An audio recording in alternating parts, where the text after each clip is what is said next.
Seorang anggota Korporal Said Isfan Said Muhammad, 32 tahun, dilaporkan masih tidak sedarkan diri mangsa menggunakan alat bantuan pernafasan dan menerima rawatan intensif di Hospital Raja Permaisuri Bainun, manakala 6 anggota masih menerima rawatan di Hospital Teluk Intan.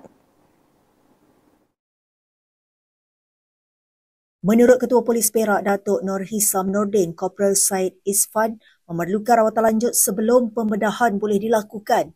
Memetik berita harian, beliau berkata mangsa perlu distabilkan terlebih dahulu sebelum doktor boleh melakukan pembedahan pada bahagian tulang pinggulnya. Sementara itu, 6 anggota lain yang sedang menjalani rawatan ialah Korporal Haslizal Muhammad Ali, 44 tahun, Sarjan Mazlan Mat, 50 tahun, Korporal Muhammad Izwan Ishak, 39 tahun dan Sarjan Muhammad Farih Ali, 41 tahun. Turut dirawat Korporal Muhammad Zulnaidi Muhammad Zulkifli, 34 tahun dan Korporal Muhammad Harisul Ihsan Muhammad Mahabudin, 39 tahun. Kesemua mereka dirawat di Hospital Teluk Intan. Katanya 2 anggota yang dibenarkan pulang adalah Korporal Nizam Tarmizi yang dibenarkan keluar dari Hospital Teluk Intan pada hari kejadian, manakala Muhammad Anik Taufik Rozi dibenarkan keluar semalam.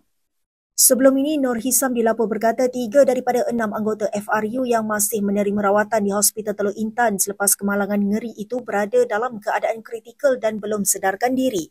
Dalam kemalangan melibatkan lori membawa muatan pasir di kilometer 15 Jalan Cikus Sungai Lampam dekat Teluk Intan itu, 9 anggota FRU terkorban.